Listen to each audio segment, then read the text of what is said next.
నమస్తే. షర్మిల రాజకీయ భవిష్యత్ ఏంటి? ఈవిడ్ని హైకమాండ్ ఏపీపీసీసీ అధ్యక్షురాలుగా నియమించింది.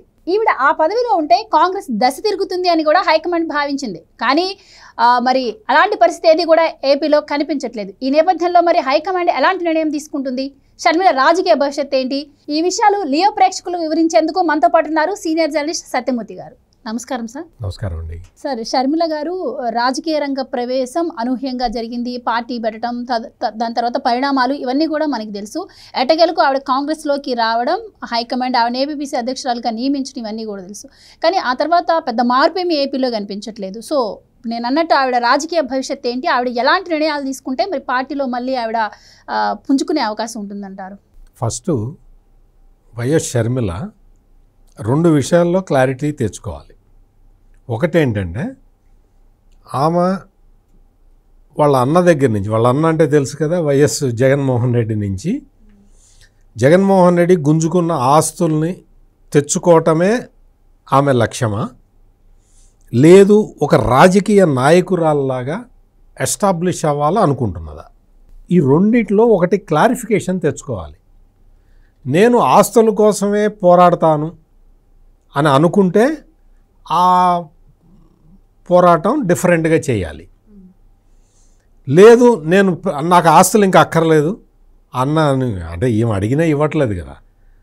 జగన్మోహన్ రెడ్డి చెల్లికి ఆస్తి ఇవ్వకూడదని నేషనల్ లా ట్రిబ్యునల్ వరకు వెళ్ళాడు. నేషనల్ లా ట్రిబ్యునల్ వరకు వెళ్ళి అక్కడ ఏం చెబుతున్నాడు? అసలు నా తల్లి నన్ను మోసం చేసిందని చెప్తున్నాడు. అంటే ఏంటి? తన ఆస్తులని చెల్లికి ఇవ్వకుండా జగన్మోహన్ రెడ్డి ఏ ఎక్స్టెంట్కైనా వెళ్తాడు. తల్లినే దూషించే స్థితికి వెళ్ళిపోయాడు. అంటే ఇంకా ఈమె ఆస్తుల మీద ఆశ పెట్టుకోవటం అనేది అనవసరం. Point number 1. లేదు, నేను ఆస్తుల కోసం పోరాడతాను, నాకు ఆస్తులు రావాల్సిందే అనుకుంటావా? నువ్వేం చేయాలి? వెంటనే మొదలుపెట్టి నీ అన్న దగ్గర నుంచి మొత్తం నీ అన్న గుట్టుమట్లన్నీ బయట పెడుతూ ఉండు. నువ్వు మొత్తం కంప్లీట్గా నీ ఊరికే వచ్చి మొన్న ఈ లిక్కర్ కుంభకోణం గురించి ఏం చెబుతుంది? నీకేం సంబంధం లేదా, నీకేమి ఇది లేదు అని ఏదో పైన అడుగుతూ ఉన్నది.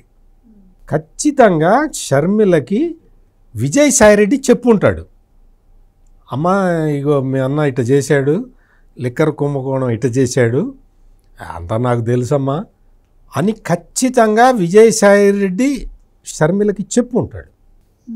ఎందుకంటే ఎప్పుడైతే విజయసాయిరెడ్డి జగన్ తోటి విభేదించి బయటకు వచ్చాడో అప్పుడు షర్మిల మీద నేను పోరాటం చేయొద్దన్నాను, అయినా జగన్మోహన్ రెడ్డి వినలేదు.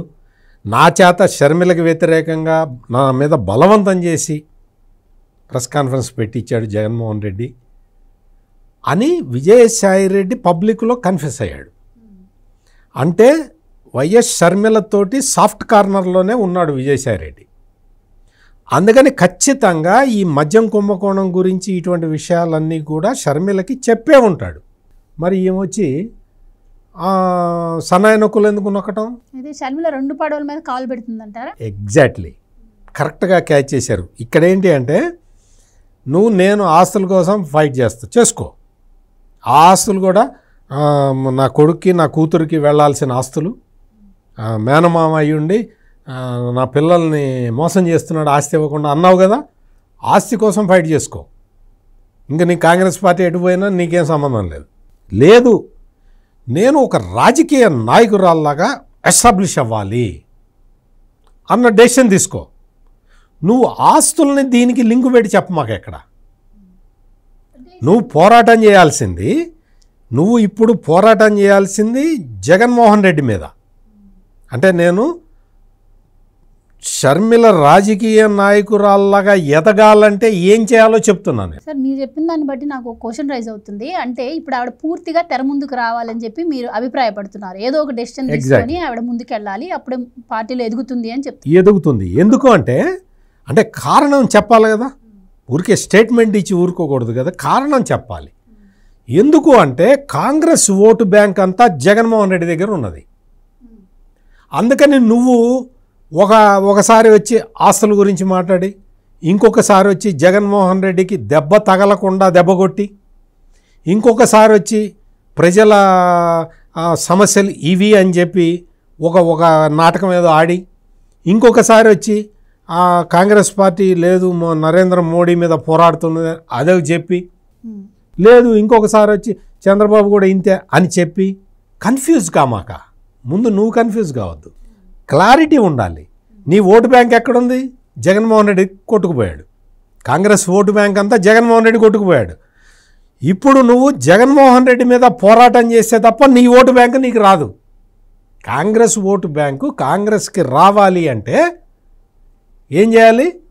జగన్మోహన్ రెడ్డిని కట్టడి చేయాలి. ఇప్పుడు నీకు అవకాశం, కాంగ్రెస్ పార్టీకి పూర్తి అవకాశం ఉన్నది ఇప్పుడు ఆంధ్రప్రదేశ్లో. ఎందుకు? తెలుగుదేశం, బీజేపీ, జనసేన కలిసి ఒక గ్రూపుగా ఉన్నాయి. ఈ రాజశేఖర్ రెడ్డి, నేను రాజశేఖర్ రెడ్డి కూతుర్ని, రాజశేఖర రెడ్డి నువ్వు ఏం చెప్పుకుంటావు? రాజశేఖర రెడ్డి కూతురు అని చెప్పుకుంటావా? విజయలక్ష్మి కూతురు అని చెప్పుకుంటావా? నీ ఇష్టం. నువ్వు జగన్మోహన్ రెడ్డిని మొత్తం కంప్లీట్గా నువ్వు ఐసోలేట్ చేయాలి. చేస్తే ఆ ఓటు బ్యాంక్ నీకు వస్తుంది, నువ్వు నాయకురాలు అవుతావు.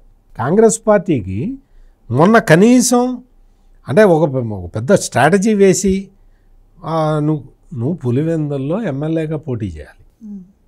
నువ్వు కడప ఎంపీకి ఎందుకు వెళ్ళావు అంటే నువ్వు కన్ఫ్యూజన్లో ఉన్నావు. అసెంబ్లీకి దిగాలి నువ్వు రంగంలోకి, పులివెందుల్లో పోటీ చేయాలి అంటే నీకు క్లారిటీ మిస్సింగ్ ఉన్నది. షర్మిలకి క్లారిటీ లేదు, రాజకీయాల పట్ల క్లారిటీ లేకపోవటం వల్ల ఇట్ట చేస్తుంది. నిన్న వెళ్ళింది విశాఖపట్నం ఉక్కు ఫ్యాక్టరీని కాపాడాలి, కార్మికులందరినీ మీరు తీసుకోవాలి, కాంట్రాక్ట్ కార్మికుల్ని తీసేయకూడదు, వాళ్ళందరినీ తిరిగి విధుల్లోకి తీసుకోవాలి, అసలు విశాఖ ఉక్కుని శైల్లో కలపాలి అని ఓ గంభీరంగా ఉపన్యాసం ఇచ్చింది. అయితే సార్ ఇప్పుడు మీరు చెప్తున్న దాన్ని బట్టి జరిగిన పరిణామాలను బట్టి చూస్తే వాళ్ళన్నకి ఎదురుగా పార్టీ పోరాడాలి అనుకుంటే ఆవిడ ఆంధ్రప్రదేశ్లోనే పార్టీ పెట్టేది, కానీ ఆవిడ తెలంగాణ వెళ్ళి అక్కడ పార్టీ పెట్టింది. అయినా కూడా అక్కడ వాళ్ళ అన్న నుంచి ఎలాంటి సపోర్ట్ ఎదురుగాకపోగా ఆవిడ ఇబ్బందులకు గురైన పరిస్థితి మనం చూసాం. అలాంటిది ఇప్పుడు వచ్చి పూర్తి స్థాయిలో ఆవిడ ఆంధ్రప్రదేశ్లో నోరు విప్పే అవకాశం ఉందా? ఆవిడ నోరు విప్పాలి అన్నా, ఆస్తి కోసం వాళ్ళ అన్నతో పోరాడాలి అన్నా కూడా ఒక పార్టీ సపోర్ట్ అయితే ఆవిడకి కావాల్సిన అవసరం ఉంది. ఎందుకంటే గతంలో ఆవిడ ఇబ్బందులు పడ్డారు కాబట్టి. సో ఆ రకంగా ఆవిడ కాంగ్రెస్ పార్టీలోకి వెళ్ళుండొచ్చు అంటారా? అండ్ ముఖ్యంగా నేను అడిగినట్టు మరి ఆ పార్టీ అండలేకుండా అసలు ఆవిడ నోరు విప్పే అవకాశం ఉంటుందంటారా? మరి ఆవిడకు కూడా చూసాం కదా, బెదిరింపు కాల్స్ వస్తున్నాయి సునీతారెడ్డికి, ఆవిడ ఒకప్పుడు చెప్పిన పరిస్థితి ఉంది. అసలు అలాంటి అంటే ఆవిడ నోరు పూర్తి స్థాయిలో విప్పే పరిస్థితి వస్తుందంటారా? అసలు అన్న దగ్గర నుంచి ఆస్తి లాక్కోవడానికి పార్టీ సపోర్ట్ ఎందుకు నీకు? Straight question I'm asking you. అన్న దగ్గర నుంచి నువ్వు ఆస్తి నీ వాటా నువ్వు తీసుకోవటానికి పార్టీ సపోర్ట్ ఎందుకు నీకు? అక్కడే షర్మిల కన్ఫ్యూజన్లో ఉంది, అక్కడే షర్మిల పూర్తి కన్ఫ్యూజన్లో ఉన్నది. నీకు ఆస్తి, నేను అందుకనే ఫస్టే చెప్పాను, నేను నీకు ఆస్తి ముఖ్యమా రాజకీయాలు ముఖ్యమా? నాకు చూస్తే నువ్వు కన్ఫ్యూజన్లో ఉన్నావని అనిపిస్తూ ఉన్నది. అంటే నువ్వంటే షర్మిల కన్ఫ్యూజన్లో ఉన్నట్టు అనిపిస్తున్నది. నువ్వు ఆ ఫస్ట్ కన్ఫ్యూజన్ నుంచి బయటికి రా. నేను ఆస్తి కోసం పోరాడతాను. నీకు ఏ పార్టీ పార్టీ ఏం చేస్తుంది? కాంగ్రెస్ పార్టీ ఏం చేస్తుంది? నీకు అన్నకి నీ అన్న నీకు ఆస్తి ఇవ్వాలంటే ఎట్లా ఇస్తాడు? లీగల్గా ఫైట్ చేయాలి. నువ్వు అది చేయటం నువ్వు ప్రతిదీ హాఫ్ హ్యాండెడ్గా చేస్తున్నది. Half hearted attempts will never succeed. నీవు ఆస్తులేటు ఇవ్వడని అర్థమైపోయింది. నువ్వేం చేయాలి ఇప్పుడు చెప్పు రా. లిక్కర్ కుంభకోణంలో నువ్వు ఇంత కొట్టేశావు, నువ్వు ఇదిగో రాజకసిరెడ్డి ఇట కొట్టేశాడు, రాజకసిరెడ్డి కొట్టేసిన దాంట్లో ఇంత బంగారం కొన్నారు, ఈ బంగారం అంతా కూడా బలానా చోటకి వెళ్ళింది. నువ్వు క్లియర్ కట్గా చెప్పు, ఎందుకంటే నీ దగ్గర ఇన్ఫర్మేషన్ ఖచ్చితంగా ఉంటుంది. అంత అమాయకురాలువేం కాదు నువ్వు, నీ దగ్గర ఖచ్చితంగా ఇన్ఫర్మేషన్ ఉంటుంది. విజయసాయిరెడ్డి నీకు అన్నీ చెప్పు ఉంటాడు. నువ్వు ఖచ్చితంగా బయటకు వచ్చి జగన్మోహన్ రెడ్డి ఇట్లా ప్రజల ఆస్తుల్ని దోచాడు అని క్లియర్ కట్గా చెప్పాలి. నీ దగ్గర ఎవిడెన్స్ ఉంటే ఆ ఎవిడెన్స్ మొత్తాన్ని పోలీసులకి ఇవ్వాలి. నీకు వివేకానందరెడ్డి మర్డర్ కేసులో నువ్వు ఒక అఫిడవిట్ ఫైల్ చేసావు కదా, పోలీసులకి ఒకటి రాసి, సిబిఐ వాళ్ళకి ఒకటి రాసి ఇచ్చావు కదా. ఇది రాజకీయ కారణాలతో జరిగిన మర్డరు అని ఫస్ట్ చెప్పిన వ్యక్తి నువ్వే కదా. అంటే అదే క్లారిటీ తోటి ఈ మద్యం కేసులో లిక్కర్ స్కాండల్లో ఎందుకు చెప్పలేకపోతున్నావు? నువ్వు వెళ్ళి నేను విశాఖ ఉక్కు కోసం పోరాటం చేస్తావు. ఏం పోరాటం చేస్తావు నువ్వు? నేను ఇది శైల్లో ఎందుకు కలపరు అంటావు. శైల్లో కలపొద్దని రాసింది మీ నాన్నే. విశాఖ ఉక్కుని శైల్లో కలపాల్సిన అవసరం లేదు అని చెప్పి ఉమ్మడి ఆంధ్రప్రదేశ్లో ముఖ్యమంత్రిగా ఉన్నప్పుడు వైఎస్ రాజశేఖర రెడ్డి లెటర్ రాశాడు. ముఖ్యమంత్రి లెటర్ రాస్తే ఆ శైల్లో కలపాల్సిన అవసరం లేదు అని మన్మోహన్ సింగ్ ఏదో వేరే దాన్ని డైవర్స్ చేద్దామని చెప్పి వేరే యూనిట్లు పెట్టుకోమని చెప్పి ఆయన పర్మిషన్ ఇచ్చాడు మన్మోహన్ సింగ్ ప్రైమ్ మినిస్టర్గా ఉన్నప్పుడు. ఇప్పుడు వచ్చి నువ్వు శైల్లో కలిపితే బాగుంటుందంటే మీ నాన్న వద్దన్నాడు కదా. అందుకనే షర్మిల కన్ఫ్యూజన్ నుంచి బయటికి రావాలి. నువ్వు మీ అన్న నీకు ఆస్తి ఇవ్వడు, ఎట్టి పరిస్థితుల్లో ఇవ్వడు, రాసి పెట్టుకో. నువ్వు అందుకని ఇంకా ఆస్తులు వదిలేయి. నీ అన్న ఎట్లా సంపాదించాడో చెప్పు. సరస్వతి పవర్కి సంబంధించిన అవన్నీ ల్యాండ్స్ అవన్నీ స్వాధీనం చేసుకుంటున్నారు కదా తిరిగి. హర్షం వ్యక్తం చేయి. సజ్జల రామకృష్ణారెడ్డి భూములు గవర్నమెంట్ స్వాధీనం చేసుకున్నది కదా, హర్షం వ్యక్తం చేయి. నువ్వు పోరాటం చేయి. నీకు ఎవరెవరైతే నీకు వైసీపీలో అడ్డం తగిలారో వాళ్ళ మీద పోరాటం చేయి. డైరెక్ట్ పోరాటం చేయి, ఇండైరెక్ట్ పోరాటం కాదు.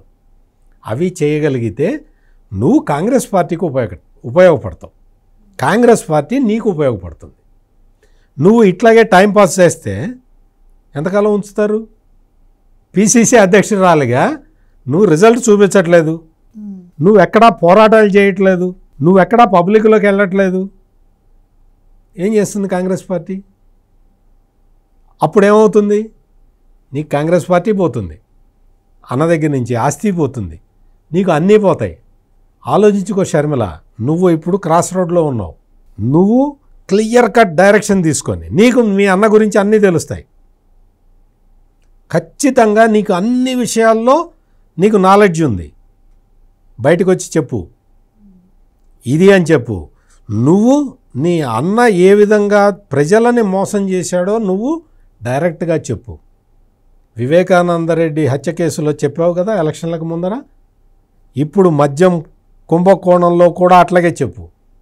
చెబితే నీకు ప్రజల్లో కొంతైనా సానుభూతి రావటానికి అవకాశం ఉంటుంది.